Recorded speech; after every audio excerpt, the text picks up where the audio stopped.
講起適合長課用嘅頂級緩震鞋，最多人諗起嘅應該係 Asics 嘅 Limbus 或者係 New Balance 嘅1080。不過今集之後，大家有一個新品牌要認識啦。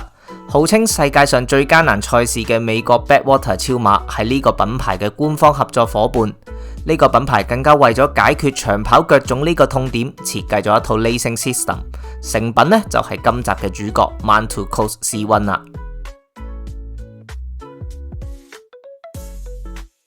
歡迎收睇 Watsonman Channel， 希望各位中意跑步嘅朋友可以訂閱支持我。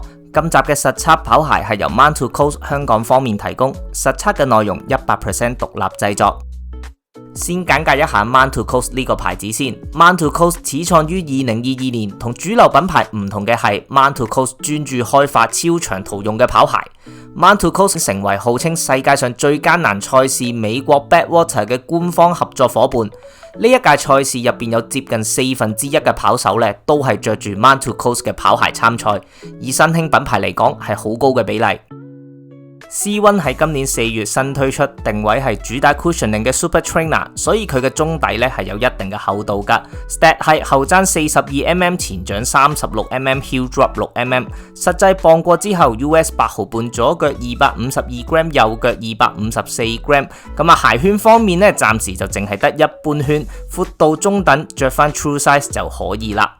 C1 嘅中底用到雙層結構，上層用到 Circle Cell Foam， 比較軟同埋有彈性，負責為跑鞋提供回彈力。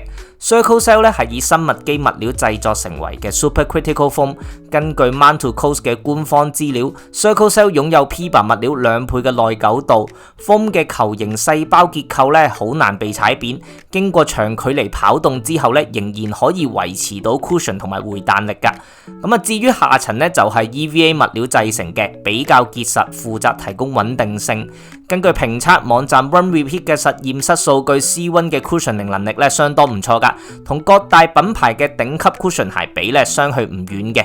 不過啦 ，C1 唔係主打速度，回彈力唔算出眾，但係咧仍然都比唔少頂級緩震款係更加回彈，處於比起平均略高嘅水平。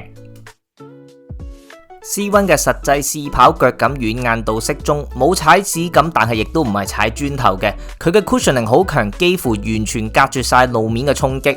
C1 嘅中底跑起上嚟嘅回彈咧適中啦。由於冇好 aggressive 嘅 rocket shape 設計，所以跑起上嚟咧其實都冇嗰種好前推嘅介入感，但係咧亦都唔拖沓嘅。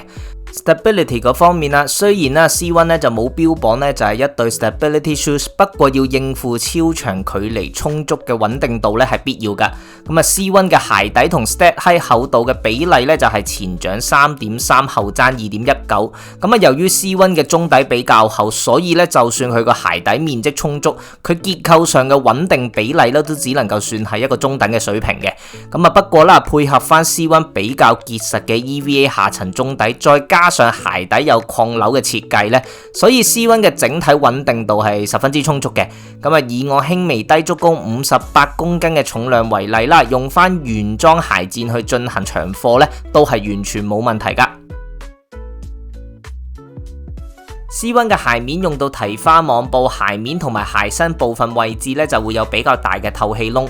透氣程度喺 Run Repeat 入邊咧就攞到4分。實測嚟講啦，透氣度適中，5月嘅日間時分咧都冇覺得局促嘅感覺嘅。C1 嘅包覆咧絕對可以用豪華去形容啊！佢嘅鞋領啦、鞋脷嘅填充十分之厚，後踭嘅鎖定十分之結實，頂級嘅保護配置，包覆存在感十分之強。C1 最特別嘅地方咧就係用到叫做 Tune Fit 嘅雙重 lacing system， 靠近鞋領嘅部分咧就係一般嘅扁鞋帶，至於靠近鞋頭嘅部分咧就係可以快速調整嘅索繩。呢個咧係一個專為長距離跑步嘅設計嚟噶。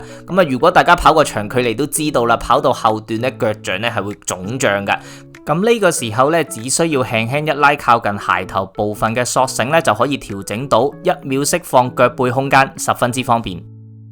Outsole 嘅部分鞋頭同埋鞋踭嘅高磨損區域咧就覆蓋咗一層大概厚 1.5mm 嘅橡膠，咁啊冇橡膠覆蓋嘅部分咧亦都有防滑嘅紋理嘅。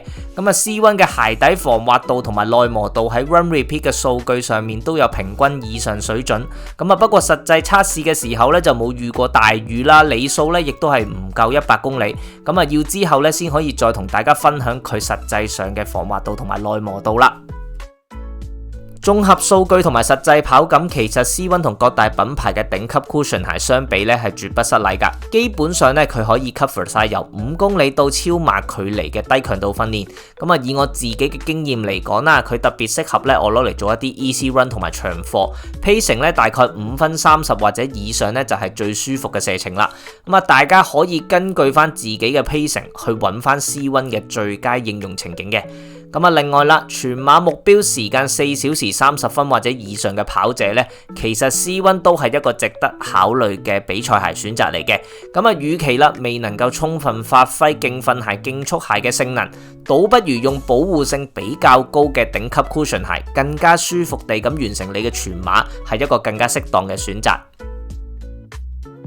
另外值得特別一提嘅係，因為一次偶然嘅機會咧，我着住 C1 去進行呢個乳酸閾值測試，以大約4分30嘅 pacing 去跑，結果發現啦 ，C1 咧雖然冇好強嘅推進回彈同埋介入感，但係其實佢嘅步伐過渡真係唔錯㗎，再加上重量咧又唔係話真係咁重，稍稍提速咧原來都唔覺得拖沓嘅。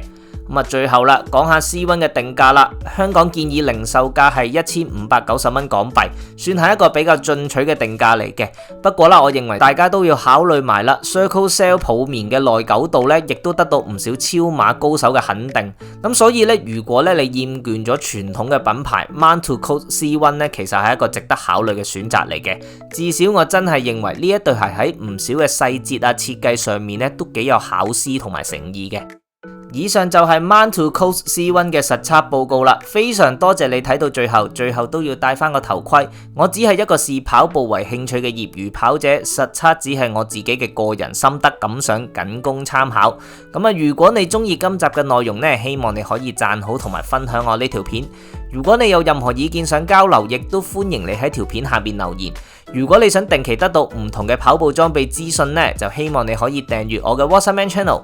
你嘅支持就係我嘅最大動力啦。我哋下次再見，拜拜。